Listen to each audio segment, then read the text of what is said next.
Hello, good evening, everyone. We are live today with we are live today. We are going to be talking about pharmacists and why they are leaving the country. We're going to see how we can solve this problem of medical exports because it's becoming a major issue in Nigeria. Young pharmacists want to leave the country. They are looking for greener pastures outside. So we have two of our elders here who are going to talk to us about a few things. And the truth is to say what a young man sees when he climbs the mountain, um, an old, unexperienced person, when sits down, the young person cannot see that position where that experienced person is seeing. So, in that regard, we have invited two of our most senior pharmacists in the states to come talk to us about medical exports, the implication, the solution, and every details that surrounds leaving your country to practice somewhere else. So we have with us the PSN chairman and Dr. Ikpefan. So I'll give room for them to introduce themselves now. So Dr. Ikpefan, please introduce yourself. Hello. Hello, I can hear you, sir. Okay, I'm Dr. Ikpefan Solomon, fellow of the mosque, set up in Nigeria. Okay. Good evening, everyone. Good evening, sir. The YPG coordinator, fellow of the Pharmaceutical Society of Nigeria, Dr. Ikpefan, and dear colleagues, my name is Dr. Osaretin Enadeghe. I'm a fellow of the West African Postgraduate College of Pharmacists. I'm a consultant pharmacy special grade 1 and currently the chairman PSN Edo State. Okay, thank you very much for joining us on this show, sir. So today we are talking about medical export. So I don't know why are pharmacists leaving, and also in your time when you were like us, was there this massive export of pharmacists in your time also? So Dr. Ikpefan, you addressed the question before we move to Dr. Enadeghe. Pharmacy exports, like other professionals, has been on for decades. Okay. I could remember in 1988, a large chunk of my colleagues in Benin, over 10 of them, left after our NYC through FIP. Then those ones who were wise went through FIP, and then they got it so easily to America because their visas were gotten by the PSN. They didn't go to the embassy at all. Okay. So the movement of pharmacists, doctors, nurses has been on, and it will continue. It's not a new thing at all. Not a new thing. Okay. It has been on. Yes. Okay. So Dr. Enadeghe. Okay, thank you very much. Who has witnessed movement of healthcare professionals outside the shores of this country. Just as the fellow said, for example, in my own set of a class of about 150, more than half of my classmates practice pharmacy and other professions outside Nigeria. Yes, lots of them also used the privilege of the coverage of the PSN, FIP, wherein they were offered non-verbal visas. That's you apply through the PSN National, you are not interviewed with the coverage letter from the PSN. All pharmacists are offered a visa to travel outside the country. Some also went through postgraduate programs. Some got direct employment through various means. Yes, it's been on, and I think it's even on the increase now. Okay. Okay. Now, since the export of pharmacists has been on for this long, don't you think it contributes to the gap we still have in public health outreach? For example, the ratio for a pharmacist to patient is quite very, very small. So is the export to blame, or the fact that more universities are not offering the course to learn? I don't know if you understand the question. The question is clear. Okay, sir. So what's to blame? Is it the exports? Well, while not trying to apportion blames, I'll try to explain some of the circumstances that we experience. Fortunately for Nigerians, undergraduate university training in Nigeria is a lot more cheaper than we have in developing and even developed countries. And upon graduation, pharmacists begin to weigh their options.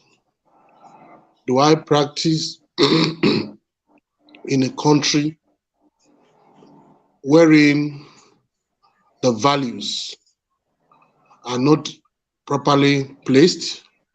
Do I practice in a country where the infrastructure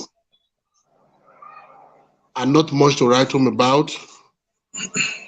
Do I practice in a country wherein I'm not comparatively well remunerated? For me, it's not about the number of universities churning out these graduates or professionals, but it's about the choices that are available to be made.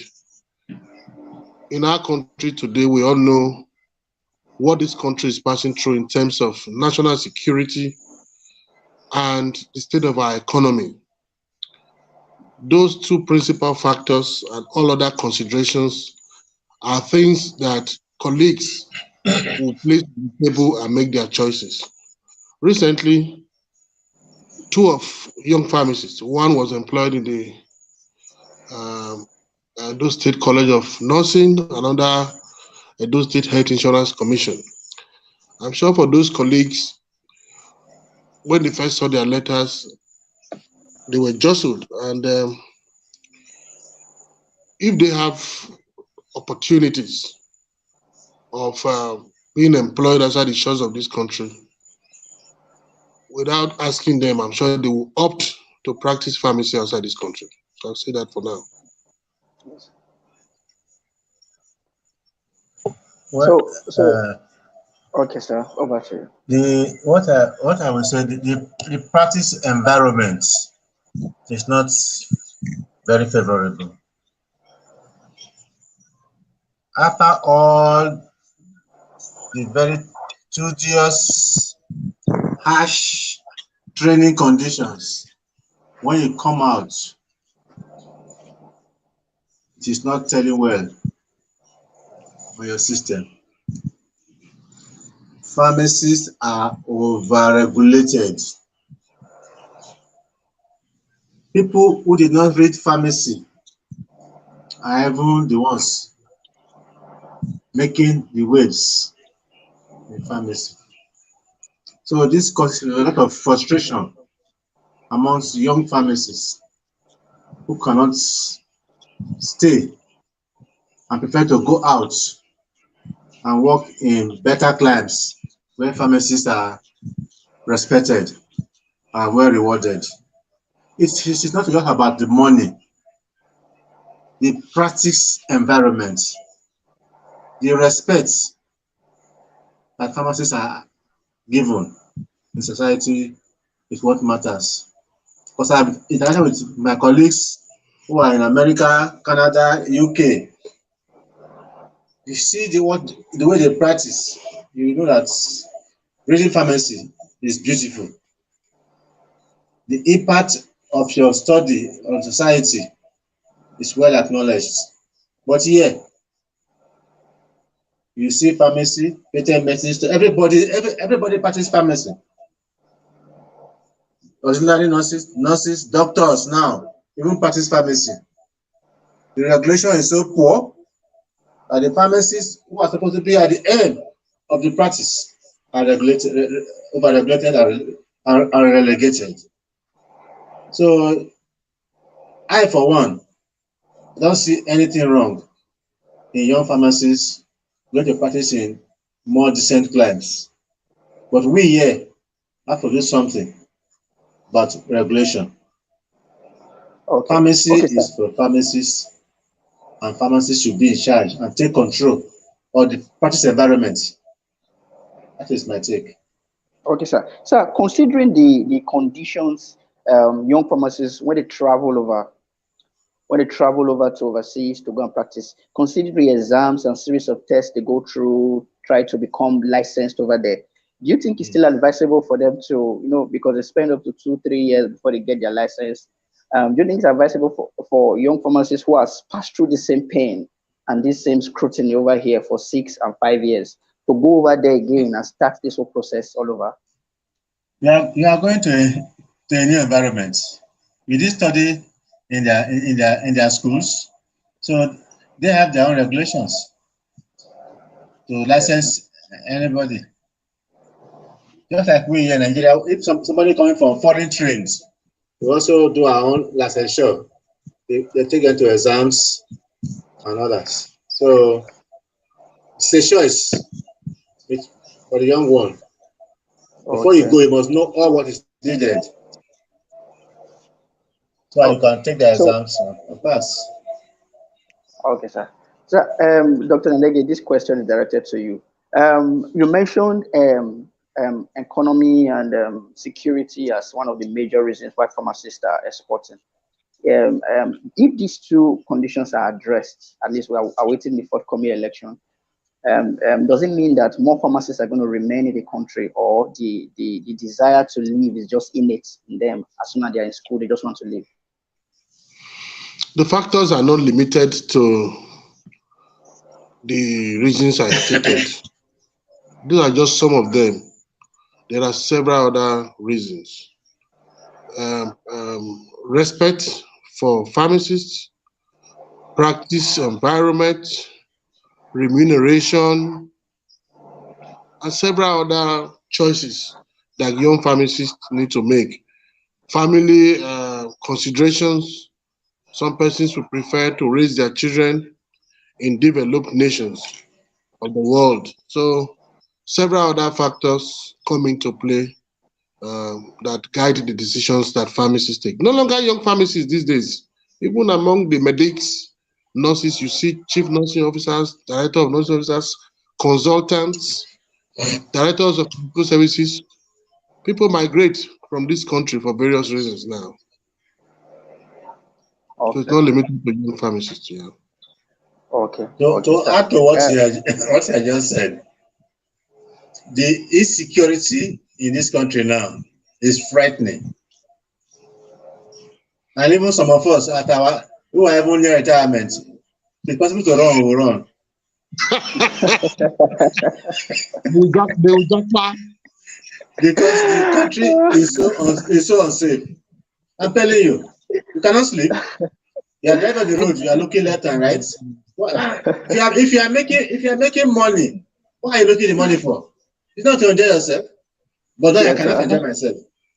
I can't even go out to drink. I can't do anything. You're always afraid, living in fear. So that is one of the major causes. If you go to EBTH now, you will see some consultants, chief consultants, they are running away. I know many of them with their families. Insecurity is a big factor. Very big factor. Yes, sir. And in fact, you see, how will you feel? See a young pharmacist just leaving university after NYC and is killed by bandits. It's very sad. Very sad. Very sad. We're not safe. Yeah. Thank you very much. Thank you very much. By way of information, information for our colleagues. We don't need to be really fixated that it must be pharmacy, it must be pharmacy. We have seen instances where even consultant physicians, when they get to the UK, for example, they use different routes to arrive at their destination. Some go through schools of nursing. Some go through schools of nursing. While I have an elder brother, a medical doctor, consultant. While he was studying to pass all the PLABs, came across a Yoruba consultant too, who said, you were going to read and read and read, and you're going to count some years. This is what I did. I had to go through the OND nursing, HND, PSC, and that was the second route, and he arrived at his destination early enough. So we must have enough information at our disposal. Okay. Sir. So I have a direct question for you, sir, Dr. Enadeghe. What is PSN body language? You know, PSN is Pharmaceutical Society of Nigeria, and I think the interest base is Nigeria and pharmacy practice in Nigeria. So seeing the way young pharmacists and pharmacists are living, is PSN not concerned? What is PSN going to say about it? Thank you so much. If you heard Dr. Ikpefan earlier, lots of pharmacists have used the privilege of the FIP to migrate from this country. And that is still very much in place. Even in the course of the campaigns last year, it was one of the issues that were on the burner. And up till last week, I can assure you that I was still with the president of the PSN on the need to, as much as possible, encourage colleagues who are interested to use this channel, and he should go with a team to see the Spanish ambassador to Nigeria, and he has said that yes, that is in his plan, and that they would pay a visit to the ambassador of Spain to Nigeria. So currently they are collecting a number of persons that have applied. PSN is not against plans by colleagues to migrate, because for the insecurity, there are pharmacists that left this country and they came back to better the practice here. That is what it ought to be. You go learn new forms of practice in pharmacy practice. You want to repatriate such to your country of birth. So PSN is ready to give the support that is required to enable colleagues access the visa, especially through the FIP on a yearly basis. Okay. Thank you very much for that information. If you are watching, you can drop a question. If you have any question for any of our guests, type it out in the comment section and I will be able to read them out. Dr. Ikpefan, I have this very interesting question for you, sir. I believe currently you are a very fulfilled pharmacist, and many of us want to be like you. If you rewind time back to when you newly graduated from school, will you have wished to have chosen to leave this country at that time, owing to the number of accolades and experience you've gotten in Nigeria already? Well, as at that time, traveling abroad was not my choice. Okay. I never, when my mates were filling forms, me to travel, I didn't have that one at my choice. Okay. At all. Just like I did not like rep job. I was offered rep jobs with tier of cars, but it wasn't my choice. I don't like driving, traveling. Yeah, so I was just focused on what I wanted. I wanted to work in the hospital or at work in community, and I just focused on that. Was patient enough, and I got to my peak career. Okay. So it is patience. You need patience to take that decision. Okay. So, sir, I want to throw a general question. Is there anything the government can do to address this problem? Because last time I listened or read about the Minister of Health complaining about export of medical staffs Always. He's always complaining that the government should do something about it. I think there was a time the government wanted to move to stop the direct employment of doctors from European countries. So, is there anything the government can do positively anyway, so that we ensure that would help mitigate this problem of pharmacists exporting? Government cannot stop anybody from relocating. If government wants people to remain, they make the environment very, very conducive to stay and practice. You can't stop anybody. Okay. So I have a question. Sir, Dr. Enadeghe, I don't know if you can respond to that question, sir. Yes. As things stand as at today, government is bleeding. Government borrow money to pay salaries as at today, especially at the federal level. So government is handicapped. So government cannot do anything to stop the migration of healthcare professionals from this country. That is the true situation of things. Okay. Okay, sir. So there's a question from the comment section. We'll still round up, but let's just take a few questions from the comment. The question says, are pharmacists from Nigeria allowed to practice with their license outside the shores of this country? No. No. They have to go through the recertification program and they will write the board exams. Then whatever country that they are, they will now issue them license to practice, not with Nigerian practice licenses. You cannot practice with the licenses outside the country.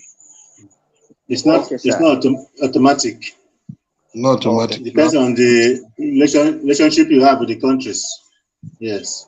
For some African countries, maybe if you have that relationship. But for Europe, America, and the rest, must pass their board exams. Yes. The best they can offer you is to work as pharmacy assistants. Yes, pharmacy technicians and assistants. Okay, sir. Another follow-up question says, how many years will it take to write these exams? It depends on the country, because some of them have modules. For example, in the UK, when you go to the University of Sunderland, their conversion program is for a year. But if you are unable to pass the examinations, you are allowed to retake it. In some other countries, you have to go through some modules to be able to write the professional examinations. By way of information, so about 3 pharmacists so far have left this country through the direct employment of auxiliary nurses.